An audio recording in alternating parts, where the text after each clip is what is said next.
Okay, this question says find dy dx, that's the derivative of y with respect to x, if y equals x square root x plus 1.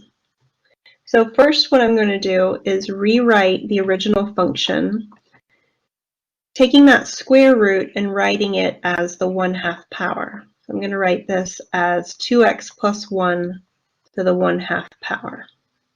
And then as I look at this, I want to decide what rule I'm going to use to take the derivative. And as I look at it, thinking about order of operations, the last thing that I would do with order of operations would be to multiply these two quantities together. So because that's the last thing I would do with order of operations, that multiplication, the product rule is the rule that I'm going to use first for the derivative. So I'm going to treat x as my first and 2x plus 1 to the 1/2 as my second. I'm going to follow the product rule to find dy dx.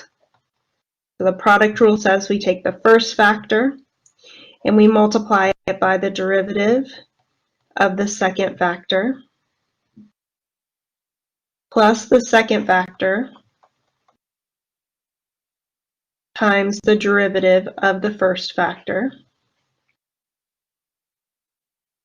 And when I take the derivative of this factor right here, I'm going to have to use the chain rule because what's inside is something other than just x. So when I take the derivative of that, I've got 2x plus 1 being my inside function, and the 1/2 power being my outside function. So I'll follow the derivative rule for the outside function by bringing the power down and taking 1 away from the power. And then I'm following the chain rule by leaving the inside alone and multiplying by the derivative of the inside. Now I'll continue on over here. I've got 2x plus 1 to the 1/2 power, and the derivative of x is 1. I've got x times 1/2 times 2x plus 1 to the negative 1/2. The derivative of 2x plus 1 is 2. I'm copying this part down, and multiplication by 1 is just itself. And so I've, at this point, figured out the derivative. I've done the calculation, and I'm going to do a little bit of algebra cleanup. So what I notice is that I have a common factor of 2x plus 1. So that's going to be my greatest common factor, which I factor out. And I'm going to take the lower power, which is negative 1/2. And I see this fraction here, but that fraction is not going to be a concern because this 2 and this 2 cancel each other out. So I'm going to factor out 2x plus 1 to the negative 1/2 power. And when I factor that out, all of this will go away from the first term, and I'll be left with just the x. And then I'll factor out 2x plus 1 from this term here. So since those are not exactly the same, I will still have a factor of 2x plus 1. And to get what the power on that factor is, I'm going to take this exponent of 1/2 and subtract this exponent of negative 1/2.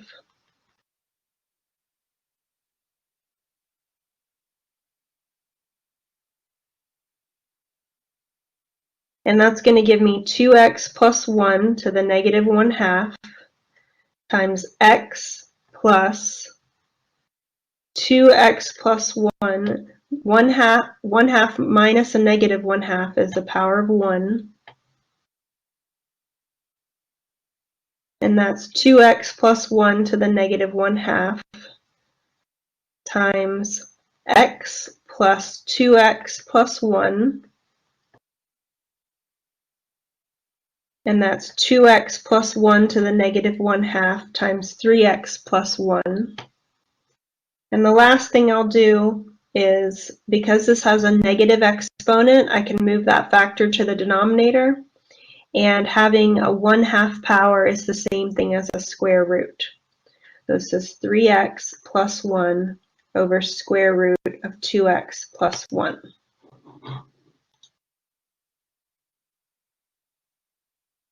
Find the point where the graph has a horizontal tangent line. So let's talk about horizontal line. A horizontal line is going to have a slope that is 0. So horizontal line is a line like this, which has a slope of 0. And then we're talking about the tangent line. The derivative will give us the tangent line. Well, the derivative gives us the slope of the tangent line.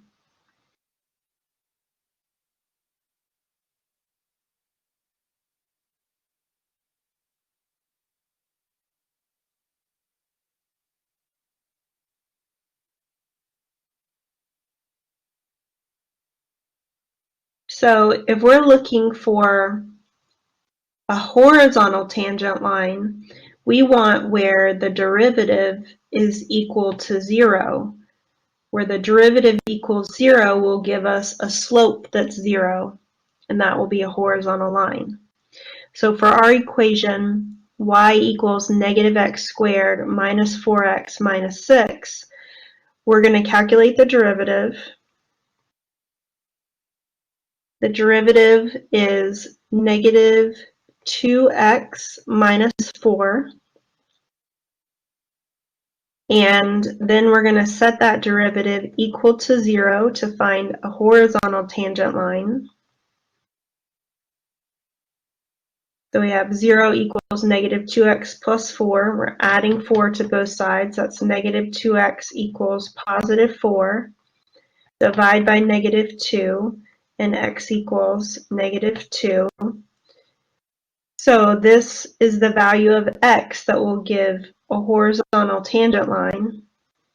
And then we can find what coordinate that goes with by substituting it into our original equation. That's y equals negative 2 squared minus 4 times negative 2 minus 6. That's negative 4. Negative 2 squared is 4. We're following order of operations here by applying the exponent first. Multiplication, negative 4 times negative 2 is 8. And negative 4 minus 8 is a positive 4. 4 minus 6 is negative 2. So we have at the point negative 2 will be a horizontal tangent line for the equation y equals negative x squared plus 4x minus 6. Okay. This question says, use the graph to discuss the continuity of the function, state the interval where the function is continuous, and whether the discontinuities are removable or non-removable. So we have some fill in the blanks here. Where is the discontinuity? What type is the discontinuity? And what is the interval that the function is continuous on? So on this particular function, if we use our kind of algebra definition of continuity, we're looking to see if we can draw this picture without picking up my pencil. And I can see that when I get to this point right here, there's a gap in the graph and I would have to pick up my pencil. So using that algebra definition for continuity, we do have a break in the graph, a discontinuity, and that discontinuity is going to occur at this x value right here. which is x equals 3. So then we want to talk about what type of discontinuity this is. So we have two types that we write down, and that's removable and non-removable. So a removable discontinuity is when we're able to fill that gap with a single point, and then the function is continuous. So that gap is a gap of a single point, and now if I were to trace, I would be able to draw this picture without lifting up my pencil, and so we would call this type of discontinuity removable. We can get a little bit more detail into the actual calculus definition of what removable is. So for a function to be continuous at a point, it has to meet 3 criteria. So for continuity at a point, the 3 criteria are: first, the function has to be defined.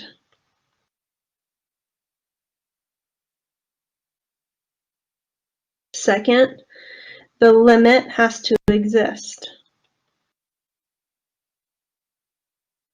And then third, they have to agree with each other, meaning that the function value and the limit equal each other.